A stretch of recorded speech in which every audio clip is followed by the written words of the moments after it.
Roughing It by Mark Twain, Chapter 55. I began to get tired of staying in one place so long. There was no longer satisfying variety in going down to Carson to report the proceedings of the legislature once a year, and horse races and pumpkin shows once in 3 months. They had to go raising pumpkins and potatoes in Washoe Valley, and of course one of the first achievements of the legislature was to institute a $10,000 agricultural fair to show off $40 worth of those pumpkins in. However, the territorial legislature was usually spoken of as the asylum. I wanted to see San Francisco. I wanted to go somewhere. I did not know what I wanted. I had the spring fever, and wanted a change principally, no doubt. Besides, a convention had framed a state constitution. 9 men out of every 10 wanted an office. I believed that these gentlemen would treat the moneyless and the irresponsible among the population into adopting the Constitution and thus well nigh killing the country. It could not well carry such a load as a state government, since it had nothing to tax that could stand a tax, for undeveloped minds could not, and there were not 50 developed ones in the land. There was but little realty to tax, and it did seem as if nobody was ever going to think of the simple salvation of inflicting a money penalty on murder. I believed that a state government would destroy the flush times, and I wanted to get away. I believed that the mining stocks I had on hand would soon be worth $100,000, and thought if they reached that before the Constitution was adopted, I would sell out and make myself secure from the crash the change of government was going to bring. I considered $100,000 sufficient to go home with decently, though it was but a small amount compared to what I had been expecting to return with. I felt rather downhearted about it, but I tried to comfort myself with the reflection that with such a sum I could not fall into want. About this time a schoolmate of mine, whom I had not seen since boyhood, came tramping in on foot from the Reese River, a very allegory of poverty. The son of wealthy parents, here he was, in a strange land, hungry, bootless, mantled in an ancient horse blanket, roofed with a brimless hat, and so generally and so extravagantly dilapidated that he could have taken the shine out of the prodigal son himself, as he pleasantly remarked. He wanted to borrow $46, 26 to take him to San Francisco, and 20 for something else, to buy some soap with, maybe, for he needed it. I found I had but little more than the amount wanted in my pocket, so I stepped in and borrowed $46 of a banker, on 20 days' time, without the formality of a note, and gave it him, rather than walk half a block to the office, where I had some specie laid up. If anybody had told me that it would take me 2 years to pay back that $46 to the banker, for I did not expect it of the prodigal and was not disappointed, I would have felt injured, and so would the banker. I wanted a change. I wanted variety of some kind. It came. Mr. Goodman went away for a week and left me the post of chief editor. It destroyed me. The first day I wrote my leader in the forenoon. The second day I had no subject and put it off till the afternoon. The third day I put it off till evening, and then copied an elaborate editorial out of the American Cyclopedia, that steadfast friend of the editor, all over this land. The fourth day I fooled around till midnight, and then fell back on the Cyclopedia again. The fifth day I cudgeled my brain till midnight, and then kept the press waiting while I penned some bitter personalities on 6 different people. The sixth day I labored in anguish till far into the night, and brought forth nothing. The paper went to press without an editorial. The 7th day I resigned. On the 8th Mr. Goodman returned and found 6 duels on his hands. My personalities had borne fruit. Nobody, except he has tried it, knows what it is to be an editor. It is easy to scribble local rubbish, with the facts all before you. It is easy to clip selections from other papers. It is easy to string out a correspondence from any locality, but it is unspeakable hardship to write editorials. Subjects are the trouble, the dreary lack of them, I mean. Every day it is drag, drag, drag. Think and worry and suffer, all the world is a dull blank, and yet the editorial columns must be filled. Only give the editor a subject, and his work is done. It is no trouble to write it up, but fancy how you would feel if you had to pump your brains dry every day in the week, 52 weeks in the year. It makes one low-spirited simply to think of it. The matter that each editor of a daily paper in America writes in the course of a year would fill from 4 to 8 bulky volumes like this book. Fancy what a library an editor's work would make, after 20 or 30 years' service. Yet people often marvel that Dickens, Scott, Bulwer, Dumas, etc., have been able to produce so many books. If these authors had wrought as voluminously as newspaper editors do, the result would be something to marvel at indeed. How editors can continue this tremendous labor, this exhausting consumption of brain fiber, for their work is creative and not a mere mechanical laying up of facts like reporting, day after day and year after year, is incomprehensible.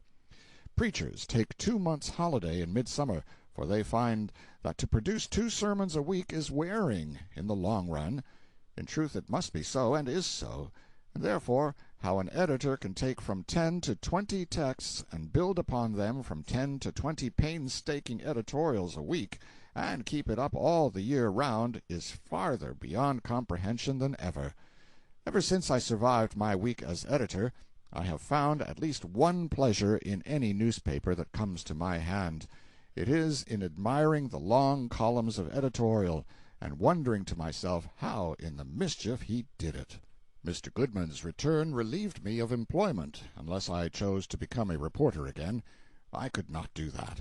I could not serve in the ranks after being general of the army, so I thought I would depart and go abroad into the world somewhere.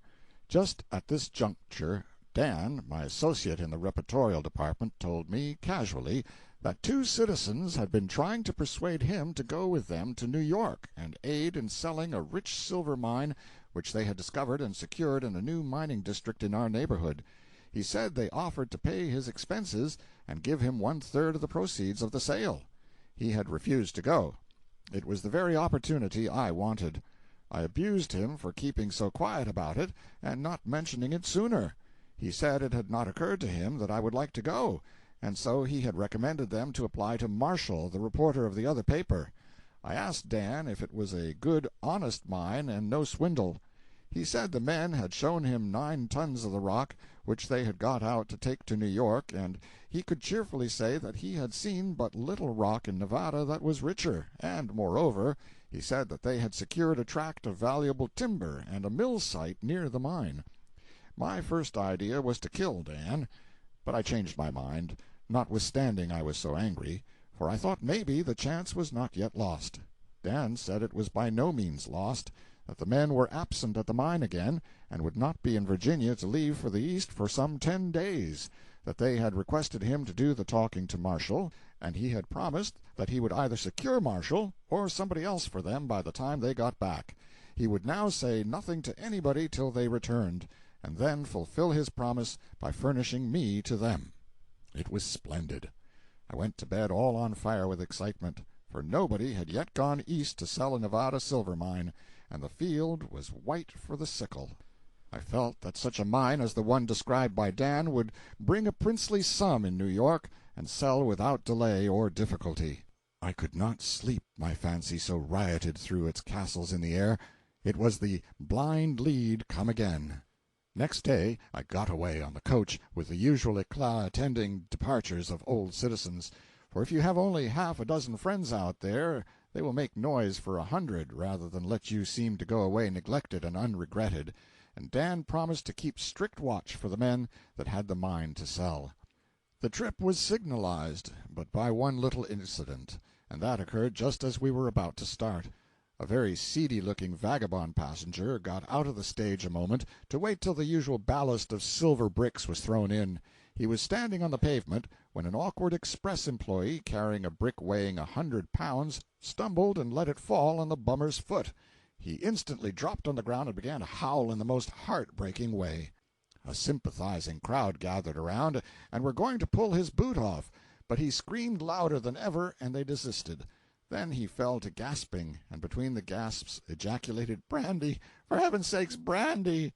They poured half a pint down him, and it wonderfully restored and comforted him. Then he begged the people to assist him to the stage, which was done. The express people urged him to have a doctor at their expense, but he declined, and said that if he only had a little brandy to take along with him to soothe his paroxysms of pain when they came on, he would be grateful and content. He was quickly supplied with 2 bottles, and we drove off. He was so smiling and happy after that I could not refrain from asking him how he could possibly be so comfortable with a crushed foot.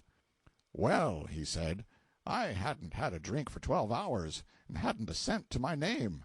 I was most perishing, and so when that duffer dropped that 100-pounder on my foot, I see my chance. Got a cork leg, you know." And he pulled up his pantaloons and proved it. He was as drunk as a lord all day long, and full of chucklings over his timely ingenuity. One drunken man necessarily reminds one of another. I once heard a gentleman tell about an incident which he witnessed in a Californian bar-room. He entitled it, "Ye Modest Man Taketh a Drink." It was nothing but a bit of acting, but it seemed to me a perfect rendering, and worthy of Toodles himself. The modest man, tolerably far gone with beer and other matters, enters a saloon. 25 cents is the price for anything and everything, and specie the only money used, and lays down $half, calls for whiskey and drinks it. The barkeeper makes change and lays the quarter in a wet place on the counter. The modest man fumbles at it with nerveless fingers, but it slips and the water holds it.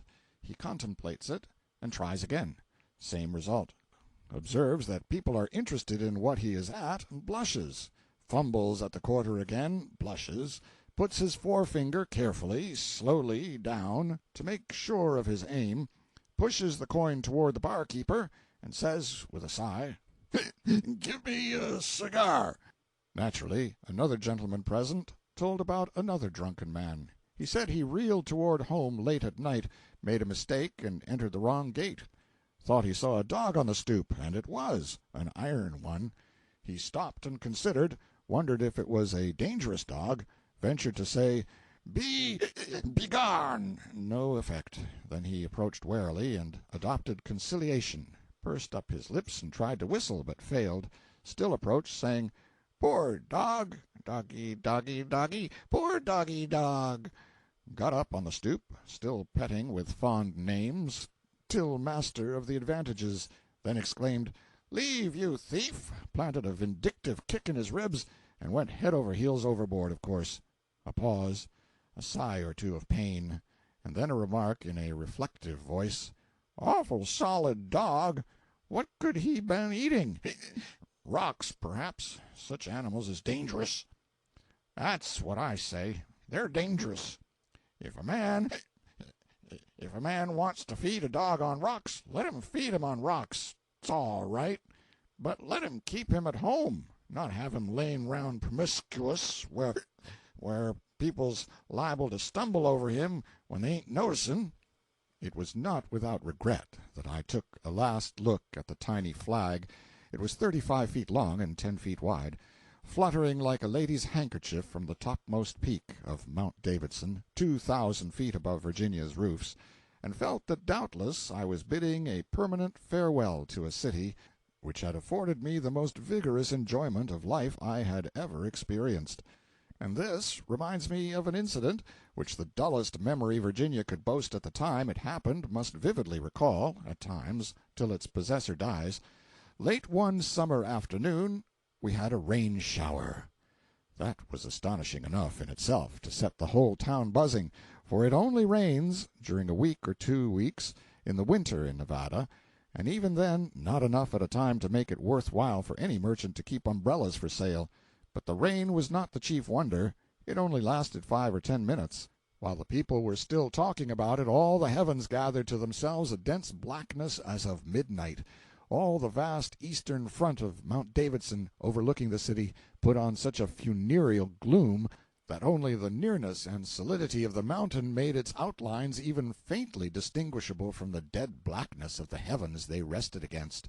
This unaccustomed sight turned all eyes toward the mountain, and as they looked, a little tongue of rich golden flame was seen waving and quivering in the heart of the midnight, away up on the extreme summit. In a few minutes the streets were packed with people, gazing with hardly an uttered word at the one brilliant mote in the brooding world of darkness. It flicked like a candle flame, and looked no larger, but with such a background it was wonderfully bright, small as it was. It was the flag. Though no one suspected at first, it seemed so like a supernatural visitor of some kind, a mysterious messenger of good tidings, some were fain to believe. It was the nation's emblem, transfigured by the departing rays of a sun that was entirely palled from view, and on no other object did the glory fall in all the broad panorama of mountain ranges and deserts, not even upon the staff of the flag, for that, a needle in the distance at any time, was now untouched by the light and undistinguishable in the gloom. For a whole hour the weird visitor winked and burned in its lofty solitude, and still the thousands of uplifted eyes watched it with fascinated interest. How the people were wrought up! The superstition grew apace that this was a mystic courier come with great news from the war, the poetry of the idea excusing and commending it, and on it spread, from heart to heart, from lip to lip, and from street to street, till there was a general impulse to have out the military and welcome the bright waif with a salvo of artillery. And all that time one sorely tried man, the telegraph operator, sworn to official secrecy, had to lock his lips and chain his tongue with a silence that was like to rend them, for he, and he only, of all the speculating multitude, knew the great things this sinking sun had seen that day in the east, Vicksburg fallen, and the Union arms victorious at Gettysburg. But for the journalistic monopoly that forbade the slightest revealment of Eastern news till a day after its publication in the California papers, the glorified flag on Mount Davidson would have been saluted and resaluted that memorable evening as long as there was a charge of powder to thunder with. The city would have been illuminated, and every man that had any respect for himself would have got drunk, as was the custom of the country on all occasions of public moment. Even at this distant day I cannot think of this needlessly marred supreme opportunity without regret. What a time we might have had! End of chapter 55.